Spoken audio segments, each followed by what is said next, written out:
Hello, good morning बच्चों। आज हम स्टार्ट करने वाले हैं आपकी बुक का पहला chapter lesson a letter to God, जिसके राइटर है J.L. फिंस।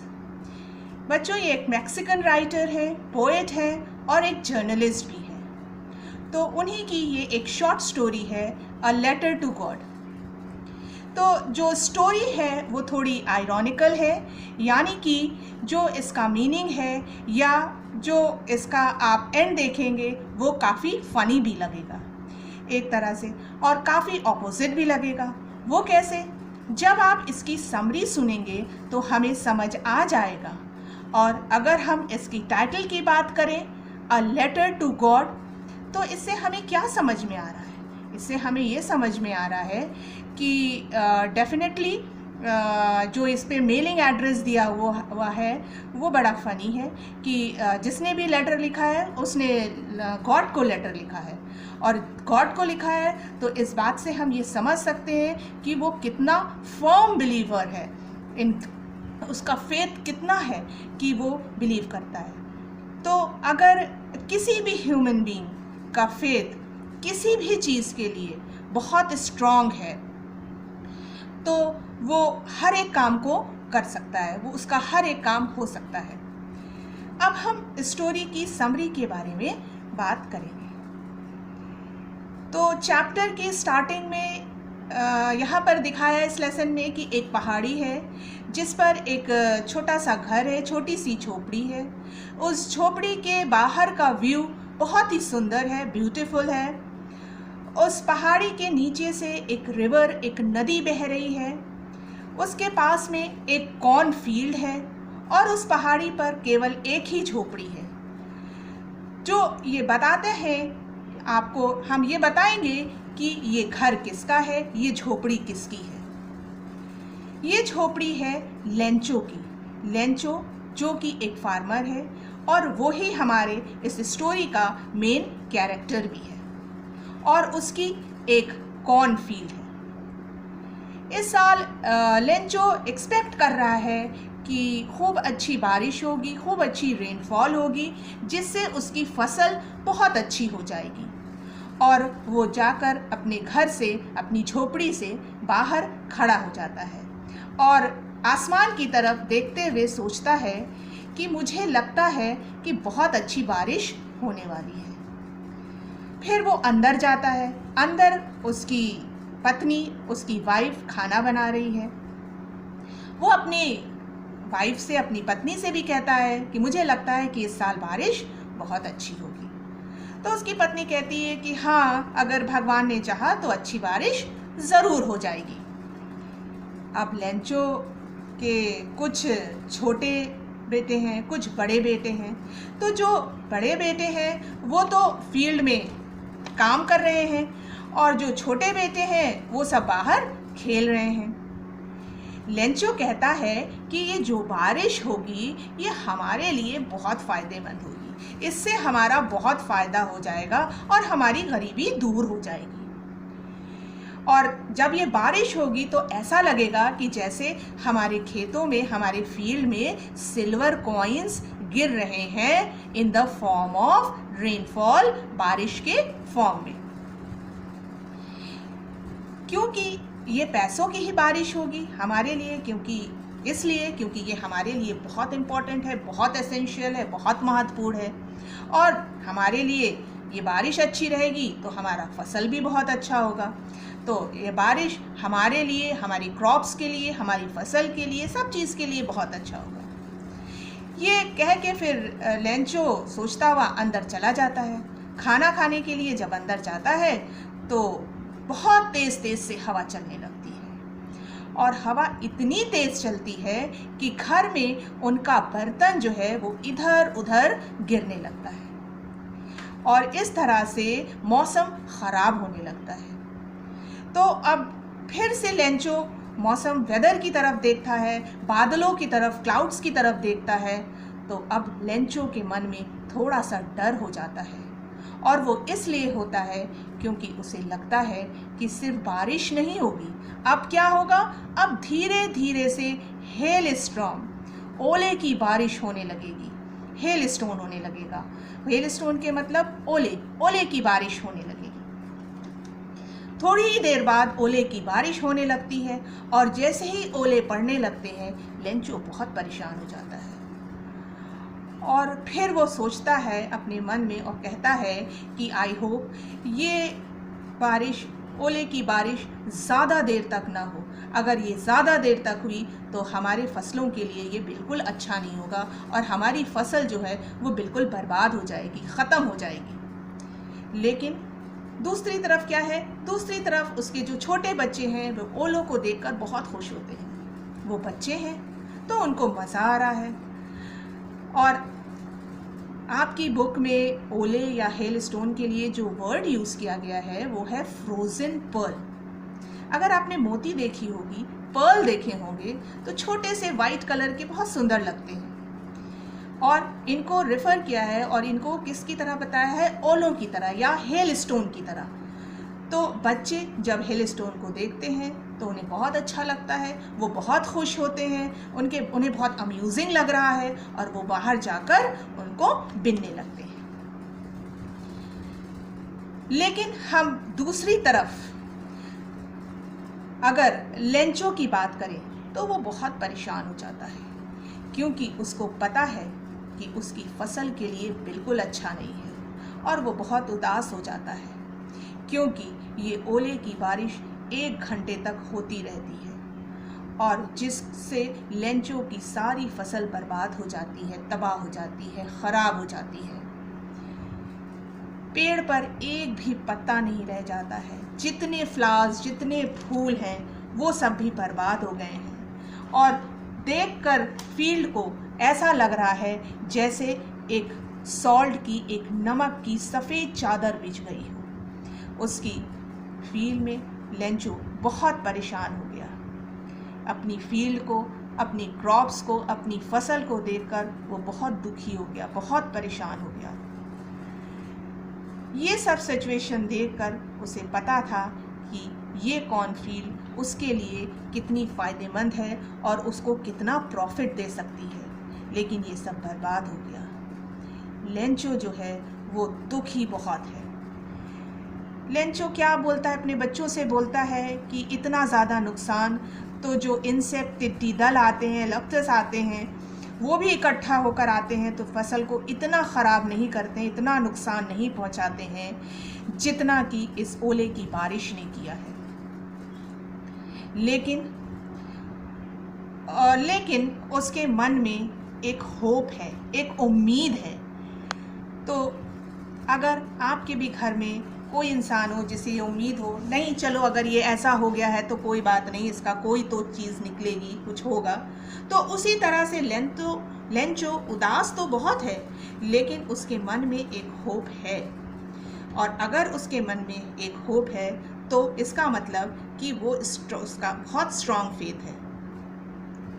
तो लेंचो ही ऐसा है जिसके अंदर वो स्ट्रॉन्ग फेथ है। और फिर लेंचो डिसाइड करता है कि कोई बात नहीं, अगर उसकी फसल बर्बाद हो गई, ख़राब हो गई, तो अब वो क्या करेगा, अब वो गॉड को लेटर लिखेगा, भगवान को लेटर लिखेगा। अब आप ये सोच रहे होंगे कि भगवान को लेटर लिखेगा, तो ये क्या शो कर रहा है?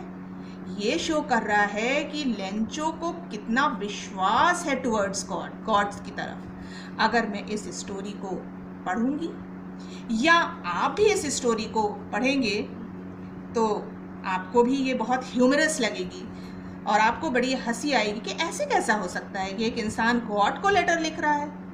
But on the other hand ये क्या शो कर रहा है कि लेंचो का फेथ कितना स्ट्रॉन्ग है और उसको ये बात बिल्कुल भी अटपटी नहीं लग रही है।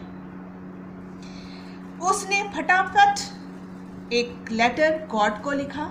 हालांकि लेंचो के फील्ड में काम करता है, फार्मर है, किसान है, लेकिन इसके साथ साथ वो पढ़ा लिखा भी है और वो एक लेटर लिख सकता है। तो नाउ व्हाट हैपन, वो जो लेटर लिखता है उसके अंदर लिखता है कि गॉड, मैं और मेरी जो फैमिली है वो भूखी ना रहे, हमें पैसों की बहुत ज़्यादा ज़रूरत है, क्योंकि इस हेल स्टॉर्म की वजह से हमारी सारी फसल ख़राब हो गई, बर्बाद हो गई, तबाह हो गई, और इसलिए हमें पैसे चाहिए ताकि तब तक मैं नई क्रॉप, नई फसल उगा सकूं, और जब तक मेरी नई फसल ना उगाए तब तक मैं अपनी फैमिली का, अपने परिवार का ध्यान रख सकूं और उन पैसों से नई फसल के बीज भी बो सकूं।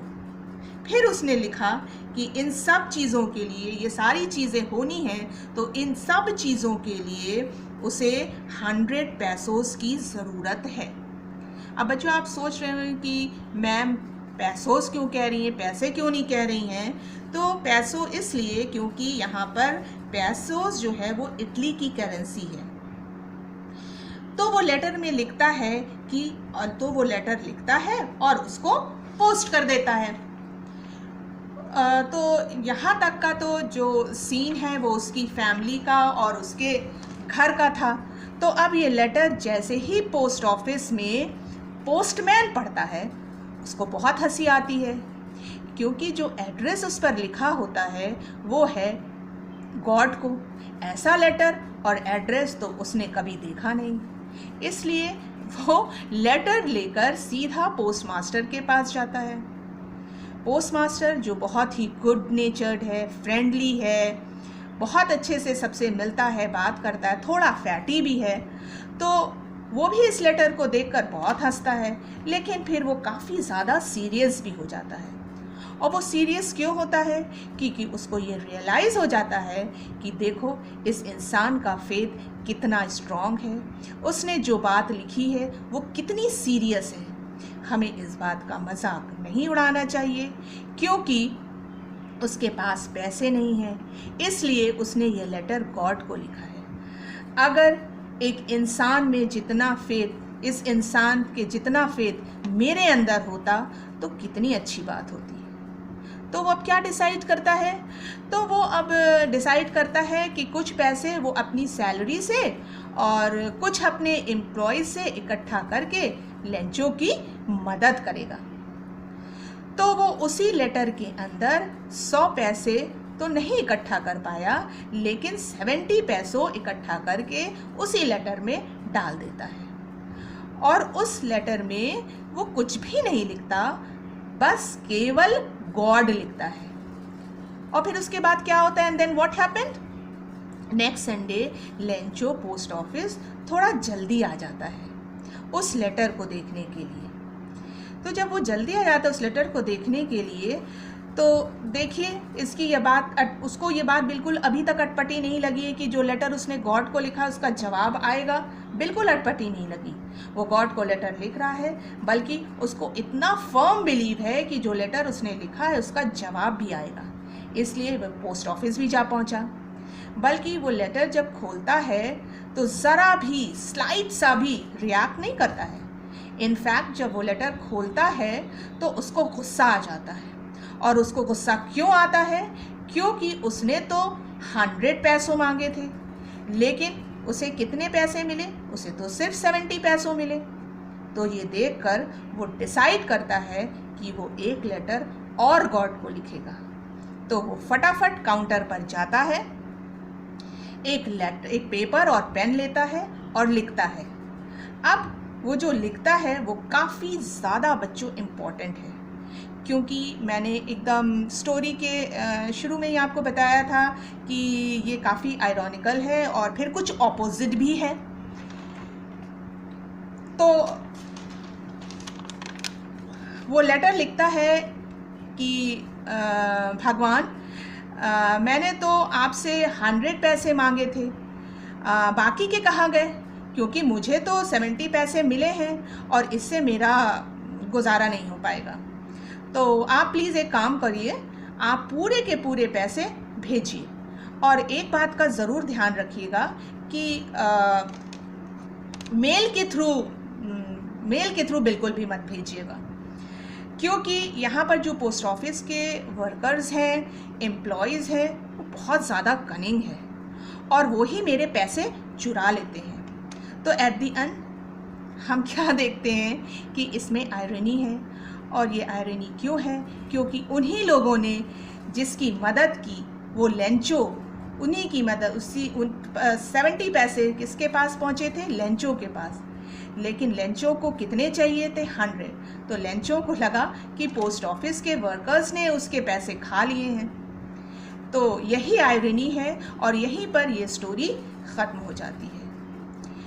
तो ये तो इस स्टोरी की समरी थी। अगर हम इस स्टोरी को और छोटा करके देखें तो इट इज़ सिंपली कि एक फार्मर है जिसकी फसल ख़राब हो जाती है और वो फिर गॉड को लेटर लिखता है और सरप्राइजिंगली उसका जवाब भी आ जाता है, लेकिन उसको उतने पैसे नहीं मिलते जितने चाहिए।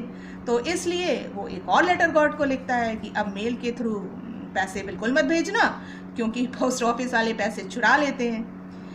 तो ये स्टोरी बात कर रही है एक फर्म बिलीफ की, और इसीलिए इसमें ये फर्म बिलीफ है उसको कि गॉड की तरफ से लेटर आया है, पैसे आए हैं। इसमें आयरनी भी है, इसमें स्लाइट सा ह्यूमर भी है। स्लाइट ह्यूमर हम कैसे देखते हैं कि जैसे ही is writing a letter to God, तो उसके लिए ये अलग नहीं है, अटपटा नहीं है, it is not something different to him. उसके लिए काफ़ी ज़्यादा नॉर्मल चीज़ है। ऐसा लगता है कि जैसे वो अपने दोस्त को लेटर लिख रहा हो और उसी तरीके से एक्सपेक्ट भी करता है कि कोई उसे जवाब भी ज़रूर देगा।